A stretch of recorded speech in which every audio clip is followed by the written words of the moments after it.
Hey, it's Ronnie Overby. I'm going to make a quick video that demos how to use the RavenDB LINQPad driver.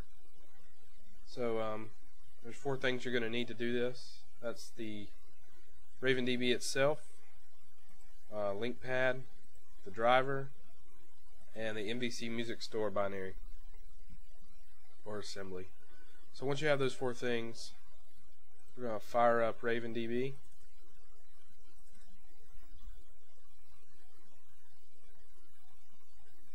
And once that's going, we're going to create the sample data that comes with RavenDB.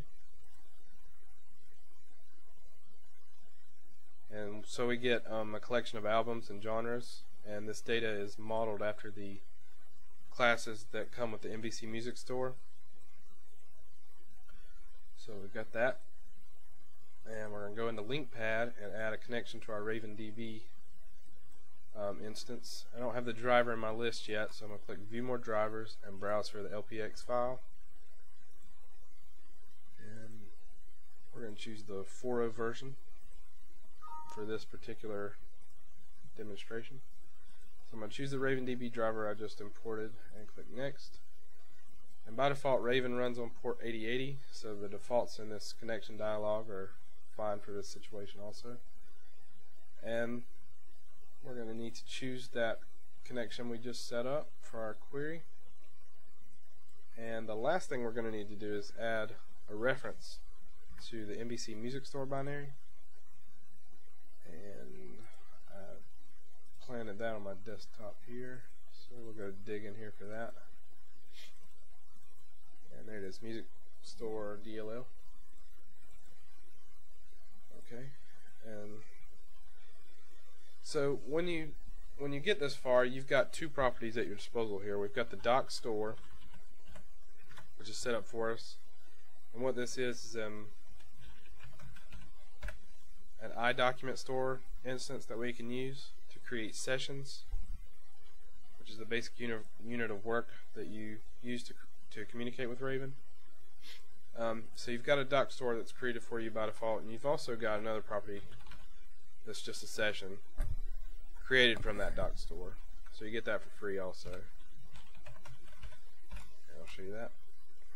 So there's that all set up and ready to use.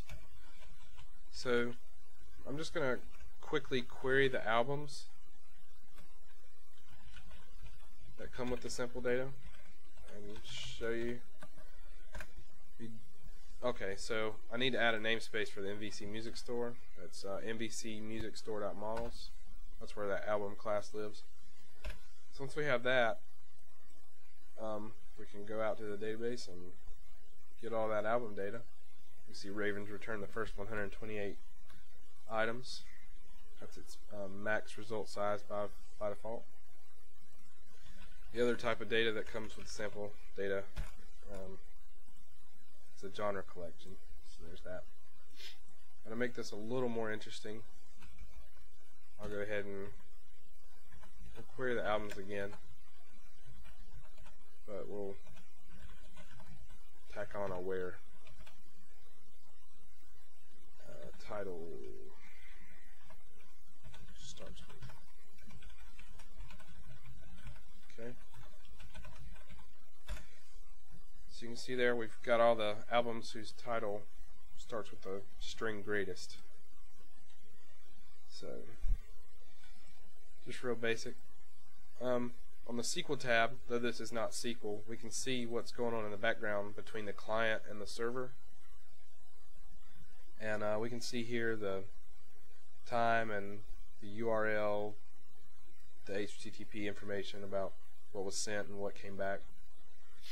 And that's really useful for debugging what's going on in the background and making sure that your queries are as efficient as possible. So that about sums it up.